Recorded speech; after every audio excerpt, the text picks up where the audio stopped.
my opinion, the combat system in the first Assassin's Creed game was almost perfect. When it comes to combat in the Assassin's Creed games, there have been a lot of various systems which players have got to experience. It's hard to tell which one is the best, the definitive version of combat. Some people love the RPG game's combat. Some people love the combat seen in Assassin's Creed Brotherhood and Revelations, with its chain killing and weapon variety. Some prefer the combat seen in Assassin's Creed 3, Black Flag and Rogue, which is based more on countering and animations. But what about the system that started it all? Assassin's Creed's combat system is pretty in-depth, and feels so much more rewarding and impactful when you get to use it. Combat feels weighty yet fluid. You feel deadly, and the animations of the various executions are a spectacle in regards to how gruesome they can be. For starters, it was the only game in the series until Assassin's Creed Origins to have light and heavy attacks. You could either do a flurry of light attacks which were quick by pressing the attack button in quick succession, or you can perform a heavy attack by holding the attack button. This would allow you to deal more damage, but it would take long to do, so there's a trade-off there. The game has a multitude of ways you can engage with the combat. Let's touch on the weapons you have at your disposal before we go into the mechanics. You have your fists, which are very weak and situational, mainly used for dealing with thugs or targets you're investigating in order to beat information out of them. You can block, you can do light and heavy attacks with your fists, but that's about it. You cannot counter or do combo attacks with your fists. Next you have your sword, which is an all-around great weapon. You can perform light attacks, heavy attacks, combo attacks, counter attacks, deflect and more. The same also applies to the short blade you unlock, which is great for dealing with multiple targets and ending conflict quickly. However, with this weapon we can also get the additional throwing knives that we can use in combat, which can become pretty fun when you pull it off. Finally, you have your hidden blade, which is also a pretty lethal weapon, but has a few trade-offs which I will be going more in depth with later on. But the hidden blade is probably the most overpowered weapon in the game. Now that we know what sort of weaponry we can use as an assassin, we can go over the different mechanics we can use in the combat. We have the block mechanic, which is pretty straightforward. Simply hold the high profile button and you'll be able to block a majority of the attacks aimed at you. You have the dodge button, which is also done when holding the high profile, and the legs button. This will allow you to dodge out the way from an incoming attack, but also allowing you to retaliate by using a light attack.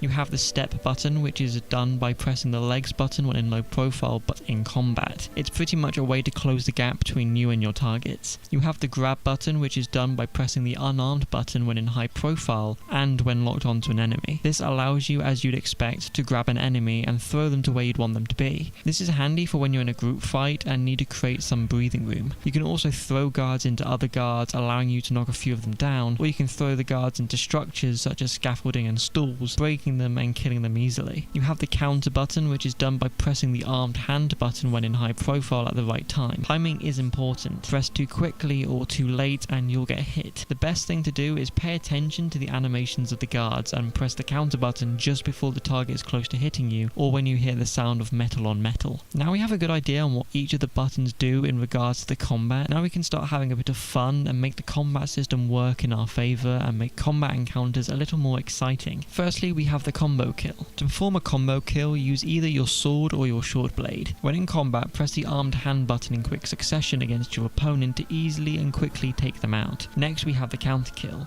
the move that everybody is familiar with, yet few know how to fully exploit to its fullest potential. We have your standard counter kill, which is when you press the armed hand button in high profile at the right time. But there are more ways of making this not only more deadly, but cooler too. For example, did you know that you can break a guard's legs with a counter, leaving them alive? By using either your sword or your short blade, if you counter a counterclockwise spin attack, a two-handed overhead strike, or a slow two-handed right side swing at the right time and press the legs button, Altair will break the legs of his opponent without the need to kill them. However, you can kill them afterwards if that's what you wish. Did you also know that you can violently slit a guard's throat and crack their skulls open? If you counter the same attacks as before but only with a short blade and press the armed hand button instead of the legs button, Altair will either slit the throat of the guard, causing you to hear the blood gushing, or he'll stab the poor fellow in the skull, causing his skull to be split open. And for extra satisfaction, you can hear the sounds of this in all their glory. Thanks, Ubisoft.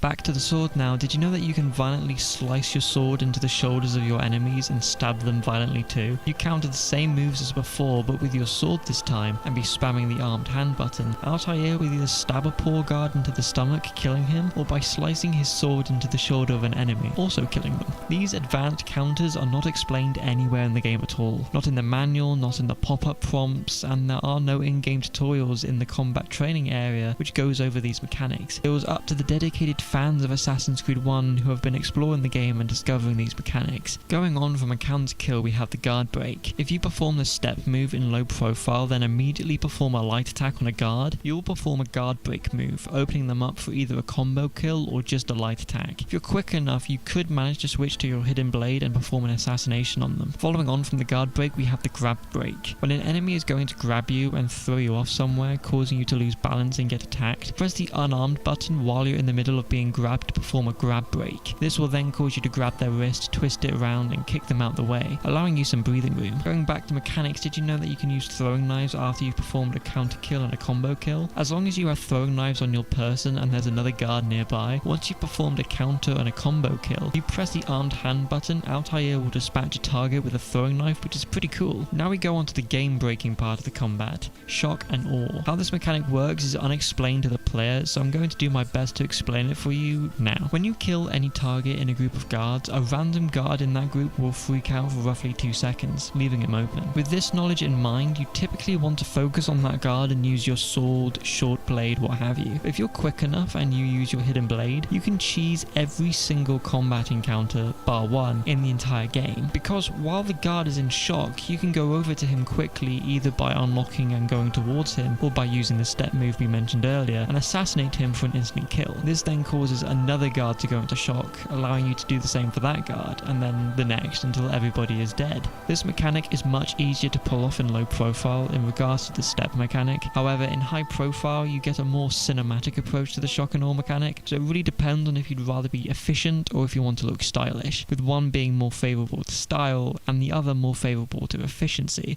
but both incredibly busted. The combat in Assassin's Creed 1 is honestly incredible. The combat feels weighted, your attacks really have weight behind them, especially when you're doing heavy attacks, or you're plunging your blade into the skull of your enemy. When you start to get to grips with the combat systems in the game, you feel more lethal, more agile, like an assassin would be when cutting through guards. You unlock moves and abilities throughout the game's playtime, and with each new move given to you, you feel like you become more powerful, but the beauty behind it is that it's not gated to a set skill tree or a level system like in the RPG games. The way that everything connects with each other in this game is beautiful. You're not just locked into countering attacks, you can create your own openings, you can guard break, you can be offensive, you can grab others and make enemies fear you. You have all these moves at your disposal, and the unique part is that so do the guards you go up against, so it becomes almost like a dance. Enemies can dodge, they can counter, they can grab, they can guard break you, they can gang up on you and cause you to fall flat onto the floor. So with all this in mind, it becomes a dance. You watch their moves, their animations, and decide what the best course of action is. Should you wait? Should you go on the offensive? Do I kill the taunting guard and set up an easy shock and awe spree? Should I grab break? Should I guard break and do a combo kill, or do a heavy attack? The combat is telegraphed through animations rather than the UI. You can stop them countering your attacks by performing a guard break, but they can guard break you and stop you from doing the exact same thing. When that happens, you need to dodge, but the guards can dodge out of the way too when it comes to you guard breaking them. The dance is in motion, with the occasional moment to break the flow, such as with a flurry of attacks or with a grab that throws you or them into others. There's so much variety here to make the combat exciting and rewarding for the players who want to look flashy, for the players who want to be efficient, for the players who want to experiment and create something that benefits them. Aside from some rogue attacks which can take you by surprise, the combat in this game feels fun and rewarding and easy to understand when you understand the fundamentals. With all the praise of the combat system, there is a reason why it's almost perfect, and it's not for the reason that you'd expect. A common criticism, and one I've addressed on this channel, is that the combat system relies so heavily on the counter kill when you unlock it. You're not forced to do anything else, you don't have to do anything else to win any fight, but that's not our fault. It's not our fault that there's a press X to win button for a majority of the combat. The main problem with the combat in Assassin's Creed, and what stops it from being perfect, is that it's poorly explained and tutorialized. Nowhere in the game are the advanced counters explained. Nowhere. Not in the game manual, not in a pop-up, not even in the combat training area where you can learn mechanics such as the guard break and the combo combo kill. You would think that a mechanic which somebody worked hard on and a mechanic which looks cool would be featured. Call it advanced counter kills in the training menu and boom, you'd be golden. You'd be able to be taught the how. Same goes with the shock and awe mechanic. It's never told to us or explained anywhere.